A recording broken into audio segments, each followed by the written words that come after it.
Welcome to West Virginia Beer Roads, a podcast all about beer from a West Virginia perspective. I'm Erin McCoy, here with my podcast partner, Charles Bockway. So Erin, today we're talking with a guy who is one of the most impressive brewers at a most impressive small brewery that, while it's not in West Virginia, it's located right across the river from West Virginia. That's right up in the Wheeling area of West Virginia, correct? Yes, it is. I'm talking about Hightower Brewing Company in Rayland, Ohio, and its founders, Greg and Megan Whiting. Greg and Megan, welcome to West Virginia Beer Roads. Appreciate you guys having us on. We're excited. Thinking back to when you were getting this thing started in 2017, did you think it would be where it is today? I mean, did you really have a plan, or is this kind of a surprise as to the twists and turns that the brewing industry's taken you? Yeah, so every time I get that question, I try to think I'd rather have like this mastermind plan and say all this was an elaborate design, but that's just not the case. We really were just kind of flying by the seat of our pants. I was an electrician at the time and work was slow in the area, so I was doing a lot of traveling. And we got 3 little kids, so we just thought if we'd ever take a chance on something like this, I had a big passion for brewing, so we decided to go all in and see how it goes. We just kind of went day by day with it. And Megan, with Greg giving up his job as a union electrician, that was quite a risk for the family. So how did you fit in and feel about this development? I knew it was a risk, but it was probably the union job that allowed me to say yes. Knowing that we had a foolproof backup plan that had already been supporting us for the last decade, I knew that worst case scenario, he had a good place to go back to. Well, I understand that, Greg, you and Megan have a true partnership in operating Hightower Brewing. Can you talk about how you two divide up the responsibilities of the brewery operations? Yeah, so I do most of the brewing and everything kind of brewery side. She handles a lot of the scheduling of employees and taproom management and planning, scheduling, ordering, all the paperwork that goes into running a brewery, which is substantial. On top of running, being a mother of 3. So we got 3 kids in homeschool right now. So she's the rock star here. Well, and, operating during the pandemic had to present some unique challenges. How would you describe your success navigating through it? It was definitely challenging. I mean, in the beginning, we had to completely change our mindset. For the past few years before this, we had just been trying to, figure out how we can get people up on this hill, and got to the point where, like last fall, we would be at maximum capacity on a regular Saturday. And then all of a sudden we had to flip a switch and realize how we can't have that anymore. And we can't have too many people here. And trying to change that, I think, was very challenging for me. Plus, using new materials like a new website we had never used was very challenging for us. Do you have anything else that you would consider or put in the same realm of what you think your biggest hurdles were during this pandemic time? Yeah, definitely just switching over to running a website and, thinking to go versus trying to get people in here to sit. So, luckily we were kind of already in that train of, we were canning a lot already. So as far as getting beer to go, I think it was a little easier transition for us. We just kind of increased what we were packaging and started running a website where you can order stuff. And before, we had just growlers at the time, which kind of ran into a problem on the website because, some of our core customers would have 30, 40 growlers sitting at home. So we didn't really want to do a growler exchange program with COVID. So that led us to kind of getting into growlers. So we had a 32-ounce can. It's a little more disposable and a little more variety. You can get online at any time and order them, pick them up anytime during the week. And you guys recently made a pretty big announcement that you expanded your canning equipment pretty significantly. Take me through your thought process on making that investment. Yeah, so from the beginning, we were kind of all for cans, the cans versus the bottles debate. We're very outdoorsy people, so aluminum just kind of wins out for us, you know what I mean? We love cans that you can take them everywhere. So from the beginning, we've been big into canning. And as we expand and as we grow and start canning more and more, producing more and more beer, at the time we had a very manual 6 cans per minute, maybe, with 4 or 5 people. So now we're going to an automated 25 cans per minute. That's going to take a lot of pressure off us, hopefully make a more consistent product and let us put more cans out. How's this new equipment going to impact your production schedules overall? Yeah, I think it's going to make things a lot easier for us for sure. Scheduling. A lot of times we're kind of coming down to the wire on canning just because it takes so much time for us. We'll be able to can a lot more beer in a quicker time. So that's good. That's definitely going to make things easier for us. So in terms of volume, how much more beer do you think you'll be able to produce this upcoming year for 2021? Yeah, our goal is to double our beer production from 2020. Wow, that's pretty impressive. You guys release so many beers in the course of a year. It's an amazing place in that sense that I guess stop here and tell me in 2020, approximately how many beers did you guys release? Yeah, I would say we probably did 80 to 100 beers, probably on the average. We try to average 2 new beers per weekend. Once in a while we'd have one, but we kind of generally shoot for 2 new beers. So I'd say 80 to 100 new beers in 2020. And what number or percentage of those beers would you guess it was brand new beers versus rebrews of former or older beers that you brewed before? Yeah, I would say the bulk of those for sure, at least 75% of those are probably new beers. I would say 25% were repeat brews. But as we brew more beer, new releases consistently, we kind of find fan favorites, beers we love, beers that turned out great, people enjoyed. So that number of rebrews will definitely start to increase in 2021 as we discover a lot more of our favorites. We want to be able to make those again more consistently. Well, now I want to ask you both for your comments on this one. Which beers are you most proud of or like the most of the ones that you brew? I already know what she's going to say. So my favorite style of beer, anyone who knows me knows that it's the sours. My top 3 favorite sours that we personally make are pineapple upside down cake, which the double 8% version is releasing tomorrow, actually. Cherry pie, and then fruitcake, which is basically a combination of those two. Yeah, early on I was kind of, I don't want to say anti-sour, but I wasn't on the sour train, and we could thank her persistence for that. So it's definitely a fan favorite. I love the sours now, and people enjoy the sours. But for me, it's the hazy New England IPAs. I'm an IPA guy, so definitely getting those dialed in and making those juice bombs is what I'm most proud of. I'm curious, how do you decide what to brew next? Do you have a long range plan, a calendar mapped out, or is it more of a spur of the moment type of a decision? Yeah, so that's one of the things we need to try to improve on. We'd like to try to go quarterly if possible and really kind of plan that out, especially with us releasing so many new beers. Every new beer is a new recipe, a new grain, new labels, the artwork behind that. And so, us paying an artist to make those labels, she needs time and ordering those. So we try to go at least 3 months in advance and make a good solid schedule. But there are definitely times where something will pop up in a spur of the moment. We want to brew this or that, and we're adjusting the schedule on a Monday, but we try not to do that too often. We really like to experiment. So once something pops into our head and we can't get it out, we just kind of set the schedule aside for a second and release something new. Well, we like that. For your draft beers at the tap room, what type of mix do you try to consistently keep on tap for everyone? We try to always have a lager, a couple of IPAs, at least a couple sours, and at least 1 to 2 dark beers all year round. Well, now inquiring minds want to know, Greg, what's your secret to brewing these great beers? And let's start with your favorite style first, those hazy IPAs. Yeah, so I think a lot of making bad beer and my home brewing days, a lot of experimentation. And I definitely think our water plays a big factor in that. We have natural fed spring water here that's very, very good profile for IPAs. So that's definitely helped us out. But yeah, just a lot of persistence, a lot of trial and error. Well, how do you differentiate when you're making these beers between your single regular IPAs, doubles and triples? I mean, what is the techniques that you're using there that, is it just like what everybody uses?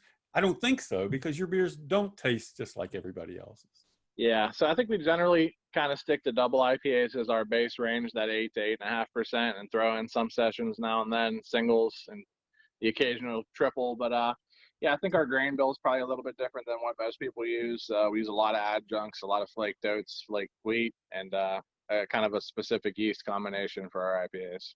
And while I've seen pretty much every hop come through on your beer descriptions, what are some of your favorite hops that you think are go-to that really give you that base of taste that you love in the hazies? That's a good question. Yeah, so I love Citra. She hates Citra. So I use Citra a lot, but Mosaic, Simcoe, Nelson Sauvin, Galaxy, Strata. I've been using a lot of Strata lately. That's a solid hop. But yeah, I definitely like to try all the new ones when they come out. So let's move over to Megan's favorite, those fruited kettle sours, which you were converted to. So again, what do you think your secret? Because those on Untapped are your highest rated beers now. I mean, it's like crazy how good those things are getting rated. And so anyway, how do you do it? How do you make them so good? Is that for you? I don't think so. I don't brew. I think we both kind of work together on that. We both love food. So I love to cook just as much as I love to make beer. So I think a lot of that just baking side of things. What can we make? I think a big thing for us is if we call a beer pineapple upside down cake or cherry pie, we really try to make that beer taste like pineapple upside down cake or cherry pie. So I think that's a big thing for us. Just maximum flavor in our beers.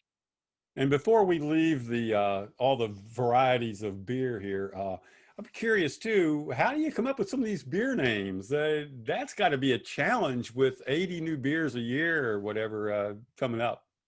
That's definitely a challenge. So for us, we love series. So like if we come up with a beer like Through My Lens, we've done well over 100 Through My Lens. It's just a combination. It's the same base 4% sour with different fruit combination. And that lets us kind of quickly make labels. It's a little easier for us versus, because it does get tough coming up with names. Sometimes we'll get in a rut where we can't come up with a beer name for 3 months, and then one night we'll come up with 20 of them. Usually after drinking a few. So Megan, do you have a favorite beer name that you guys have come up with, or maybe that you came up with? Probably one of my favorites is Hopewell Nation. It's actually I want to say, I could be wrong, the tribe of Indians that used to be here. Shortly after we purchased this property, Greg was digging and found We found a bunch of broadheads, old Indian artifacts and stuff like that. And so we did a little bit of digging, found out the Hopewell Nation was here, and we thought that was super cool. It's also one of my favorite labels. Broken Down Dreamer is also another one of my favorites. We like to involve people in the community as much as possible too. It's one of the things we're super passionate about. Is we have a lot of people that come here from Augusta Levy Learning Center, which is a school for kids with autism, and great program. So like we've been working with them for this Abstract Life series where we have the kids design the artwork for the cans. So we do 12 experimental IPAs, one a month throughout a year, and 10% of can sales go back to the school, and we get to show some amazing artwork that these kids have done. Oh my gosh, the kids blew us away with their artwork. They were amazing. Well, I know that Levy Learning Center was the charity recipient of the Mountaineer Brew Fest a couple years back, and they were very high on that particular program, and we're very happy to support it. And I know they raised, I don't know, $10,000 for them or something like that at the Mountaineer Brew Fest. Sorry, you guys, aren't able to sell beer in West Virginia, and I know, or we'd have you over at Mountaineer Brew Fest. Yeah.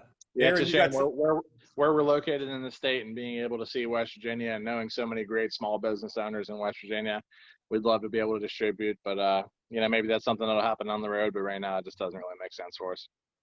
Well, that kind of brings me to my next question. Looking ahead and focusing a bit on the future, your first few years have obviously been focused on your taproom sales. So looking ahead, will you try to expand your distribution or just kind of wait and see? Or is that in the plan, I guess, is the biggest question I'm asking. Yeah, we're certainly not opposed to some light distribution. We haven't really needed to in the past, but doubling capacity this year. And as we hire more people, we want to be able to maximize that system and keep everybody working. So yeah, I would say by mid 2021, we'll definitely probably be doing some distribution in some places in Ohio. I'd also like to know if you anticipate opening a second tap room anytime soon. That has been a question that we have asked each other and ourselves multiple times. We know that it would probably be more intelligence on the business side of things to open a second location in a more convenient area. But then it also goes back to like the original of like why we started this. And the reason we started this was to be home with our kids more and to be to be here. And so our question always goes back to, will that change that? And so it kind of stalls the conversation, and then we've never really decided on that. Yeah, that's definitely something we've entertained. We talk about it constantly, whether we talk about it a lot before we did this expansion, whether we should build and expand here versus moving off the hill. But we love the vibe that we have up here. We love that we're different than a lot of breweries, and that we may not be the easiest to get to, but then once you're here, it's very quiet. It's in the country. We have fires, food trucks. You can watch the sunset, and there's no hustle and bustle of city life. Right. Well, I'm glad to hear it's not totally off the table. You could get into West Virginia that way. Yeah, that may be. It's an idea. Yeah. It's something we talk about, so I never know. Yeah. Greg, your beers get such good reviews. Not only my friends from Ohio and West Virginia that get up there more than I do love them, but Untapped, you're killing it. It's amazing what a small, I guess still 5-barrel brew house system is doing. It's just amazing to me. And what I'm curious about with you now is, because you seem to have done all these things so well, is there anything left for you to master? I mean, are there some specific beer styles that you still want to, do and do better? That's a very good question. Yeah, so I'd love to get more into a barrel aging program, a much more extensive barrel aging program with bigger stouts. But right now we're just kind of limited on space. We have about 16 barrels going at once right now, but walking around, get back here is getting a little tough. So until we have some more space, I don't think we'll be able to dive too much deeper into that. But Well, as far as going forward, do you still plan about the same type of weekly beer release schedule that you've had in the past for this coming year?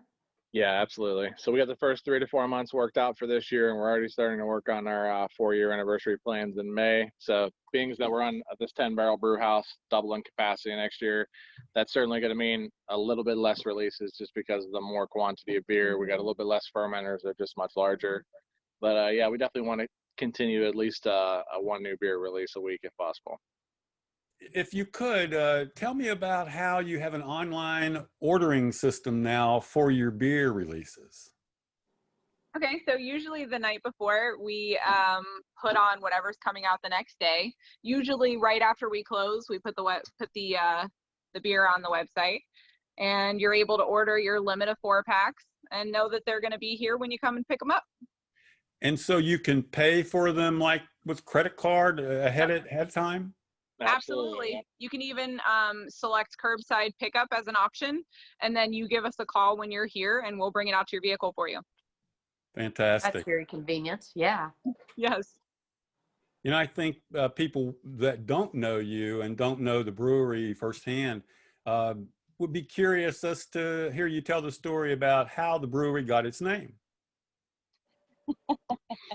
Yeah, so when I was an electrician, say 10 or 12 years ago when I first started, one of the very first jobs I was on, I told the foreman my name, and he didn't think that was fitting for me. So he came up with Hightower, and he started calling me Hightower because I was tall.